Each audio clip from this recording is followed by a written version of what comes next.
que acontece com o homem regenerado é que ele nunca se rende. Não pense por um minuto que a guerra contra o pecado tenha terminado nesta vida. Não existe sequer uma trégua, um cessar-fogo. Muitos generais foram surpreendidos por estarem descuidados depois de uma grande vitória. Incontáveis crentes têm sido emboscados exatamente quando estavam no seu melhor. Davi, por exemplo, viveu uma longa vida de devoção, serviço a Deus, viu a misericórdia de Deus sobre suas mãos, serviu, mas então o pecado veio na ponta dos pés um dia, no escuro, e apunhalou ele pelas costas. Se você guerreia violentamente contra a sua carne, você vai ganhar terreno. Se você realmente está sendo conduzido por Deus, pela palavra de Deus, então você ganha terreno. Ela vai enfraquecer e você crescerá cada vez mais à imagem de Cristo. No entanto, o trabalho não pode parar enquanto você está no mundo. Por isso Paulo diz, não julgue que eu tenha alcançado. Se você cortar qualquer pedaço de carne em você, não é do corpo, né, da carne, você vai ver que ela se junta e revive, igual o exterminador agora, o mais moderno aí, que cai assim como um líquido, tudo se junta novamente. Então, você pode acabar até pior do que em alguns momentos você estava. Então atente para as advertências das Escrituras. Portanto, também nós, visto que temos a rodear-nos tão grande nuvem de testemunhas, desembaraçando-nos de todo o peso e do pecado que tenazmente nos assedia, corramos com perseverança a carreira que nos está proposta, olhando firmemente para o autor e consumador da fé, Jesus Cristo, o qual, em troca da alegria que lhe estava proposta, suportou a cruz, não fazendo caso da ignomínia, e está sentado à destra do trono de Deus. Considerai, pois, atentamente aquele que suportou tamanha oposição dos pecadores contra si mesmo, para que não vos canseis, desmaiando em suas almas, dentro de vocês. Ora, na vossa luta contra o pecado, vocês não resistiram até o sangue ainda. Hebreus 12, de 1 a 4. Jesus disse, vede e acautelai-vos do fermento dos fariseus. Mateus 16, ou Mateus 26, 41, vigiai e orai, para que não entreis em tentação. O espírito na verdade está pronto, mas a carne é fraca. As pessoas não entendem muito esse verso, mas não vamos falar sobre ele hoje, sobre ele agora. Quem sabe hoje à noite eu posso falar alguma coisa. Em Lucas 12, 15, então lhe recomendou, tende cuidado e guardai-vos de todo e qualquer amor ao dinheiro, porque a vida do homem não consiste na abundância dos bens que ele possui. Lucas 12, 15. 1 Coríntios 16, 13, sede vigilantes, permanecei firmes na fé, portai-vos varonilmente com coragem, como um homem adulto, fortalecei-vos. 1 Coríntios 16, 3. Vós, pois, amados, prevenidos como estáis, de antemão, acautelai-vos, não suceda que, arrastados pelo erro desses subordinados, descaiais da vossa própria firmeza. 2 Pedro 3,16. Então qual é a vantagem do crente? Qual é a vantagem do homem regenerado? De quem pode tomar da ceia nessa manhã dizendo, isso foi para mim, tudo que Jesus conquistou foi para mim. Agora existe uma lei dentro de mim. Era a única coisa que podia acontecer. Ele cancelou a culpa do pecado, mas também há em mim uma lei do espírito de vida. Eu não estou lutando contra algo que é interior com algo que é exterior. Então, por mais infindável e complicada que essa guerra seja, os crentes entram nela com confiança. Por quê? Porque essa semente que está em nós é invencível. A lei do espírito de vida, apesar do rinoceronte, que não é nada fraco da lei do pecado, a lei do espírito de vida é infinitamente mais poderosa, é o próprio Espírito Santo que habita em nós. Mas, como isso acontece? Os crentes entram nessa luta com confiança porque o Espírito Santo tirou o show da casa de horror que era o nosso coração. Agora, como ele fez isso? E aí você tem que prestar atenção. Muito. Nós não conhecemos o nosso coração, nós já falamos isso, ele é enganoso, mas Deus conhece, não é? O Salmo 139 é só sobre como Deus nos conhece. O Espírito Santo então, tem uma tocha que nos leva para dentro dessa casa mal assombrada, que é o nosso coração, e em vez de você correr aquele risco de não saber o que está aqui, o que está ali, o que está lá, então, o Espírito Santo é essa luz, e ele começa a mostrar cada monstro para você. Mas se você racionalizar, e usar o humanismo secular, e a biologia para dizer que essas coisas não são monstros, então você vai continuar na casa mal assombrada e morrendo, não é? Então o que o Espírito Santo faz? Ele nos leva debaixo da escada, e ele mostra o monstro da ansiedade. Está vendo? Ele ilumina a parte de baixo da cama e mostra o monstro da luxúria, do ciúme, da inveja. A casa não é mais assombrada no sentido de que agora eu sei os monstros que estão lá. Ele te chama lá no porão e mostra o monstro do amor ao dinheiro. Ele vai no sótão e te mostra o monstro da inveja. Ele te mostra o fantasma da autocomiseração. Nenhum pecado escapa ao olho sondador do Espírito Santo. Você entrou na casa mal assombrada agora com alguém que vê tudo. Não tem nada escondido que possa te atacar de repente. E é por isso que, porque nenhum pecado escapa dos olhos dele,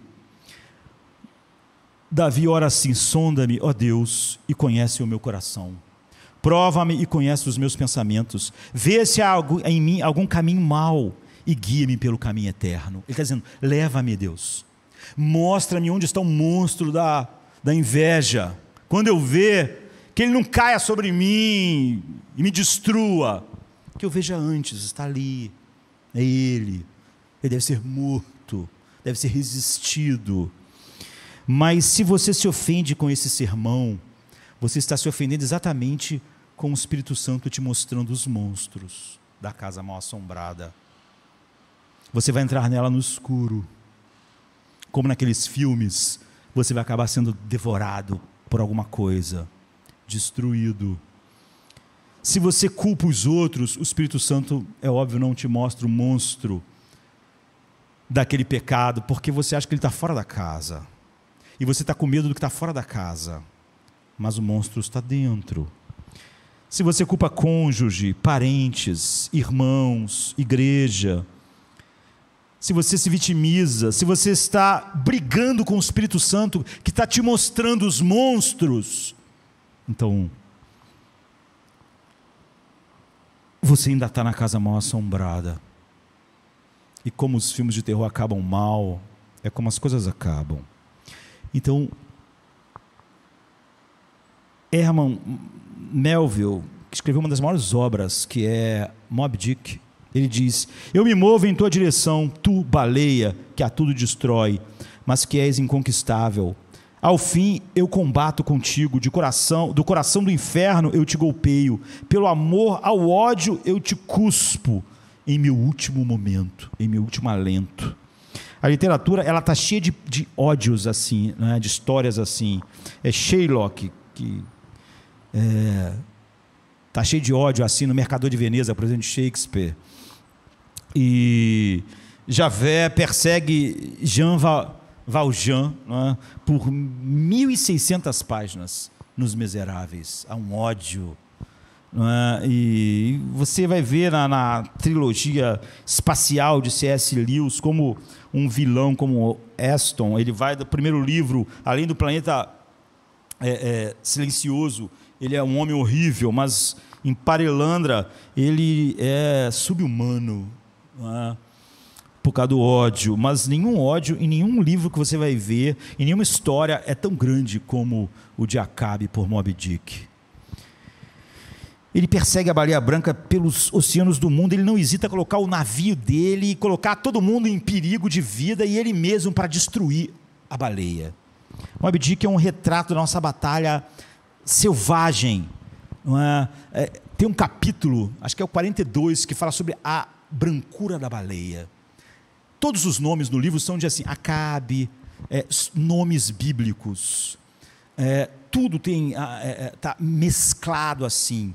Então, a baleia, tem uma obra que é uma dissertação importante um trabalho literário, não é um livro assim, de Spru, por exemplo, que fala a respeito exatamente disso, da baleia branca, como ela representa Deus, assim, a brancura da baleia. Só que ele descreve a brancura da baleia naquele capítulo tão grandemente que está falando sobre como a brancura, a santidade, a grandiosidade de Deus só desperta no homem essa oposição. Então, Acabe é o inimigo da baleia, mas Paulo diz que a carne é mais que inimiga de Deus. A carne é inimizade contra Deus. Esse pecado que habita em nós é inimizade, é hostilidade, é o próprio ódio. A carne não é inimiga de Deus, ela é a inimizade. Por isso, o pendor da carne é inimizade contra Deus, pois não está sujeita à lei de Deus, nem mesmo pode estar. Romanos 8,7. Se a baleia é Deus e o ódio de Acabe é a carne, não é? No livro, então quem é o capitão Acabe? É você. Então, a paz é impossível entre essas duas coisas. Dois inimigos, não importa quão profundo seja o rio das suas amarguras e inimizades, eles podem fazer as pazes. Somente se a hostilidade for destruída. Quando a hostilidade é destruída, eles podem fazer as pazes. Mas é impossível você fazer isso, as pazes, com a própria hostilidade. Você pode fazer as pazes com o maior inimigo se a hostilidade for vencida, se a inimizade, se o ódio é vencido. Assim, quando Paulo identifica a carne como o ódio contra Deus e a inimizade contra Deus, ele elimina qualquer esperança de que a carne se inclinará para Deus. A tua carne se inclinará para Deus. Um acordo entre Deus e a carne é impossível. Por isso que o espírito milita contra a carne e a carne contra o espírito. Não é possível, porque ela não é inimiga de Deus, ela é a inimizade. Em Romanos 5,10, Paulo diz que nós éramos inimigos de Deus, todos nós éramos inimigos, todos nós éramos o capitão Acabe, nós não éramos a inimizade, nós éramos inimigos. A inimizade é a própria carne, o pecado que habita em nós. Cristo é o pacificador, o evangelho, ele faz a paz, tendo paz para com Deus, justificado nós temos paz com Deus, que ele usou a morte para matar a hostilidade que havia em nós contra Deus. Nosso velho homem, a carne, foi crucificada com Cristo, é o que Romanos 6,6 diz, que o deixou sem poder para governar e escravizar. Está crucificado, está morto ainda. Algo crucificado vai morrer, mas demorava, não é? Bem como produzir em nós os frutos da vida eterna, a lei do Espírito de vida. Quando ele nos glorificar, então a carne terá partido para sempre. Essa é a única maneira de se tratar com a inimizade. Mas toda gota de veneno ainda é veneno. É óbvio que a carne já não reina mais no cristão, mas ela ainda é um veneno, e ela está lá. Ela não tem o domínio, mas ela é um veneno. Toda gota de veneno é veneno, não importa a quantidade. Qualquer fagulha, pode ser uma fagulha pequena, aquilo é fogo. Se você encostar nas coisas, começa a pegar fogo. E o último pedaço de carne que permanece no crente continua sendo inimizade contra Deus. Quando a graça de Deus transforma a nossa natureza, ela não transforma a natureza da carne. Ela conquista, ela enfraquece e aquilo não tem mais o domínio. E está ferido mortalmente, preso na cruz de Cristo. De maneira que nós não somos mais o capitão Acabe por natureza. Nós não somos mais inimigos de Deus, porque a inimizade que é a carne não reina em nós. No entanto, a sua desafiante malignidade continua dentro de nós. Na época de Paulo, escreveu aos Romanos, ele era a imagem do cristão completamente comprometido. Quem pode ser uma imagem mais comprometida com tudo que é a beleza de Deus e o evangelho do que o apóstolo Paulo? Ele era tudo que um homem pode ser desse lado do céu, para a glória de Deus. E ele certamente passou os seus dias crucificando a carne. Ainda assim ele clamava para ser liberto desse inimigo irreconciliável. Não é?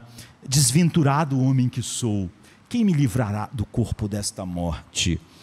E Deus, a gente vai tomar da ceia agora, Deus é amor, sua natureza e sua beleza e amabilidade são intocadas por qualquer coisa que não seja a sua santidade infinita. Ele é de uma excelência eterna e deve ser amado acima de qualquer criatura e qualquer coisa. Ele derramou sobre nós sua beleza, o amor do seu Filho, como nós vemos na cruz, nos enchendo de esperança, expectativas, poder, e nós habitamos com Ele, no salão do trono do seu amor. Mas o resto da carne nos deixa numa situação como Paulo está expressando aqui. Contra esse Deus, nós carregamos dentro de nós ainda uma inimizade não apaziguada, que é a carne. Esse é o poder desgastante do pecado no crente. Ele nunca aceita um cessar-fogo, muito menos um tratado de paz. Portanto, como você pode esperar qualquer descanso provindo da carne se você não está matando-a? Mortificai, pois, as obras do corpo. Ele está falando da carne, né? Não é do físico. Como podemos ter esperança de nos livrar completamente disso antes de estarmos glorificados? Não. A luta não vai cessar. Um exército invasor, muitas vezes, ele pode ser persuadido a baixar suas armas. Você pode dar-lhe o que ele quer terra, você dá ele a terra. Você pode dar a ele dinheiro. Um exército invasor, tudo bem. Algumas pessoas pensam que elas podem aquietar a fúria da carne da mesma maneira. Assim elas procuram maneiras de gratificar os desejos da carne, é o que Paulo diz em Romanos 13, 14. Isso é apagar fogo com gasolina. O pecado não vai aplacar a carne, o pecado a alimenta. Você não vai conseguir ser o campeão mundial de pesos pesados lutando contra o cara mais fraco do bairro. Você só pode ser campeão mundial de pesos pesados se você desafiar o atual campeão de pesos pesados.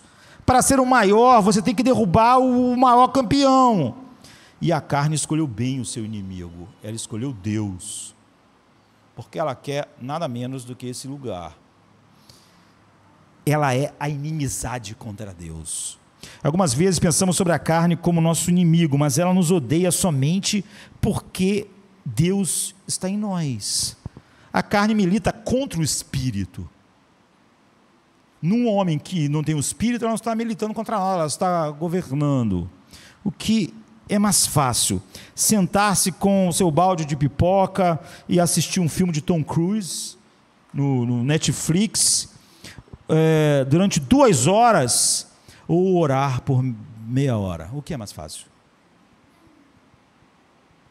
Passar o resto desse dia na praia ou estar num culto? O que é mais fácil? Tom Cruise vence com a maior facilidade. Por quê? Porque não há competição. O que a carne odeia é Deus. Então ela resiste a qualquer coisa que te aproxime de Deus. Especialmente a comunhão com Ele. E também a comunhão com Ele com os santos. A carne pode se enrolar em seu lado, se aconchegar no seu ombro, vendo Tom Cruise. Durante a noite inteira você pode maratonar isso. Mas deixe que mesmo o mais leve pensamento sobre oração e meditação entre em seu coração e a carne acende o sinal vermelho. Ela é inimiga de Deus. Antes que você possa começar o Pai Nosso, você começa a sentir sono, cansaço.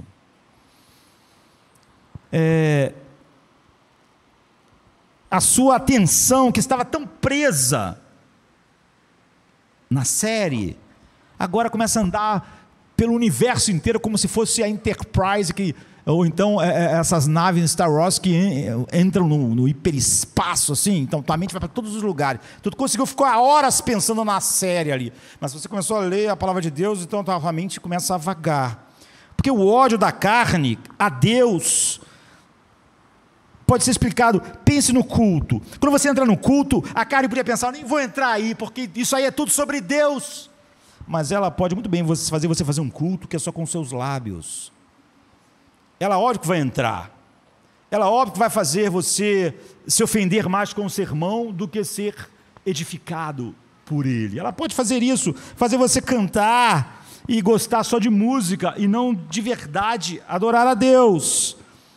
E sempre que você quiser transformar o seu amor por Deus em algo, ela está lá. Esse é o problema. Não é que ela gosta do Tom Cruise, é que ela não é inimiga disso. Se você quiser fazer coisas ou viver coisas para Deus sem sentir a oposição, você está perdido, porque isso nunca vai acontecer. Se você é essa pessoa que não ora porque é difícil, então você não vai orar nunca. Se você não passa tempos em meditação porque a sua mente tende a vagar e você tem que lutar contra isso, então você não vai nunca, porque a carne, ela não luta contra as outras coisas. Ela só luta contra aquilo que te aproxima de Deus, porque ela é inimizade contra Deus. E se você quer estudar a Bíblia, as pessoas querem estudar a Bíblia para debater, para na internet brigar com alguém, para mostrar, a carne, ela não te atrapalha, você fica animado. Já viu quando você estuda a Bíblia assim? Vou ver aqui esses textos, porque eu vou falar para aquele cara ignorante, aquele cara que não entende nada. A carne te ajuda, estuda mesmo, esse texto aí é importante. Tente ler a Bíblia para olhar o ciúme no seu coração, o ressentimento, o quão longe da aparência de Cristo você está, e você começa a ter uma dificuldade de ler a Bíblia, aquela empolgação para o debate, some, porque a carne é inimiga de Deus, é inimizade na verdade. Então, saborear a glória de Cristo.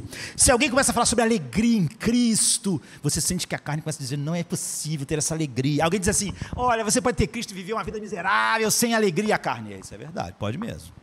Você não tem oposição. Tudo que glorifica a Deus, a oposição aparece. É o pecado que habita em você, sabe? E um casal que está se divorciando, ele pode tentar encontrar um ponto em comum. Eles perderam muitas coisas, mas eles adoram viajar, eles adoram pescar, eles adoram fazer alguma coisa, e eles vão tentar fazer isso de novo, vão tentar fazer aquela viagem, porque a gente pode fazer isso, encontrar essa coisa em comum. A gente já perdeu muita coisa em comum, e pode reacender as coisas. Se houvesse a menor coisa sobre Deus que a carne pudesse gostar, o crente poderia ter um abrigo e um refúgio do pecado, mas como a carne não gosta nada sobre Deus, tudo sobre Deus vai ter oposição. É irreconciliável. Se a carne não se importasse com a sabedoria de Deus, você poderia ter se ela não gostasse de Deus, mas não ligasse para a sabedoria dele, você ia poder ter um tempo tranquilo para meditar nos mistérios do Evangelho, sem se cansar. Mas como ela odeia a sabedoria de Deus, sempre que você fizer isso, ela vai estar lá. E a carne odeia tudo que se refere a Deus. Você vê porque é tão fácil abraçar o humanismo, pregar o humanismo, e a maior parte das pessoas na igreja aceita o humanismo e briga quando se diz o oposto disso. Porque é óbvio, quando a pessoa estava ouvindo o humanismo, aquilo te afasta de Deus. A carne não faz nada, ela não luta contra aquilo. Mas quando você ouve uma verdade sobre Deus, que vai te aproximar de Deus, vai te libertar, vai te fazer mais parecido com Cristo, ela aparece, ela é inimizade contra Deus. Se as pessoas na nossa geração defendessem a alegria indizível e cheia de glória em Cristo, como as pessoas defendem a tristeza, seria uma bênção, mas as pessoas não defendem, não há paixão. Porque é óbvio que a alegria indizível em Cristo é algo que a carne odeia.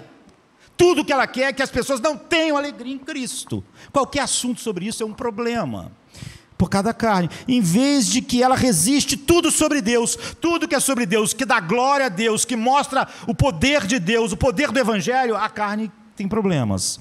E quanto mais alguma coisa nos capacita a encontrar Deus e a mostrar nossa alegria em Deus, mais violentamente a carne vai lutar contra aquilo. Se você quiser, para servir a Deus, ter alegria em Deus, encontrar um caminho aberto, sem luta, você nunca vai ter, porque a carne, o pecado habita em você. E quando a mente quer conhecer Deus, a carne impõe ignorância. E a vontade não pode se mover na direção de Deus sem sentir o peso da obstinação dos nossos pecados. O Espírito Santo mostrando aqueles monstros na casa mal assombrada. E as afeições, querendo ansiar por Deus, estão em constantemente luta contra as infecções, eu diria, da sensualidade. Então o capitão Acabe, ele foi levado pela sua fúria a perseguir a baleia até o fim do mundo. Ele tinha um ódio sem fim da baleia branca. A carne, ela é assim, ela é dessa maneira. Ela irá até o último suspiro insultar Deus. Nem quando você estiver morrendo, a carne vai dar uma trégua. Ela é a inimizade contra Deus. Mas existe em nós um guerreiro que está comprometido com esse mesmo modo, odeia a carne dessa forma, e é muito mais poderoso que ela. A carne milita contra o espírito, e o espírito contra a carne. Aí está a lei do espírito de vida, que nos liberta. O espírito guerreia contra a carne, Gálatas 5,17. Enchei-vos do espírito, não é?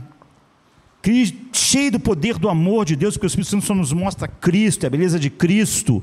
Nós nos viramos contra a carne com o mesmo ódio, virando agora a metáfora, com o mesmo ódio que Acabe tinha da baleia. E o capitão Acabe, ele diz assim, uma maldição, ele diz assim: eu me movo em tua direção, tu baleia, que a tudo destrói, mas que és inconquistável. Ao fim eu te combato, eu combato contigo, do coração do inferno eu te golpeio, pelo amor do ódio eu te cuspo no meu último suspiro. Pare de bajular a carne, queridos. O texto que Paulo está escrevendo não é para a gente dizer, está vendo, o mal habita em mim, o que eu posso fazer? Isso é exatamente o oposto do que ele está fazendo. Ele está mostrando que é a lei. Abrace o evangelho, deixe o Espírito Santo mostrar as coisas assombradas no seu coração. Não só deixe, não, fale como Davi: Senhor, sonde o meu coração e mostre os monstros. Só a lei do Espírito de vida dentro de mim pode subjugar a lei do pecado e da morte. E a não ser que o Espírito Santo não fosse todo poderoso, essa guerra estava perdida. Se você só tiver alguém balançando sermões, a Bíblia no seu rosto, está perdido. Tem que haver algo dentro de nós, que é o que Cristo conquistou para nós, o Espírito Santo. A lei do Espírito de vida é que vence a lei do pecado e da morte. Os pecados foram cancelados na cruz, o Espírito Santo habitou em nós, e agora há uma lei mais poderosa do que a lei do pecado. Ela sempre vai estar conosco até o último dia, mas subjugada. E nós vamos usar os meios, que é o que nós não falamos hoje, os meios como Davi está usando, e nós somos mais do que vencedores por aqueles que nos amou. Quem me livrará do corpo dessa morte? Davi diz: ninguém. Vamos viver na miséria. Davi não, Paulo, ele diz: graças a Deus por Jesus Cristo. Agora, como está no 8:2, a lei do Espírito de vida está em mim. Miserável homem que sou, quem me livrará do corpo desta morte? Dou graças a Deus por Jesus Cristo nosso Senhor. Assim que eu mesmo, com entendimento, sirvo a lei de Deus, mas com a carne, a lei do pecado. Então aí está a luta, e só a lei do Espírito de vida. Então você vê como todo o problema da minha vida está dentro de mim. Ninguém pode lutar essa batalha por mim. É por isso que cada um de nós vai tomar da Santa Ceia e dizer: foi por mim. Ele comprou para mim o Espírito Santo, comprou para mim a justificação. Ele é a minha redenção, minha justificação, minha santificação. Ele vence a inimizade que a carne é. E um dia eu estarei num estado em que a carne não estará mais presente. Até lá, um homem igual Paulo, ele foi derrotado. Ele foi derrotado pela carne, mas pelo menos foi para o céu. Não. Combati o bom combate. No final, aquela luta, às vezes ele estava ali, parecendo a corda. Lá estava ele: combati o bom combate, terminei a carreira e guardei a fé.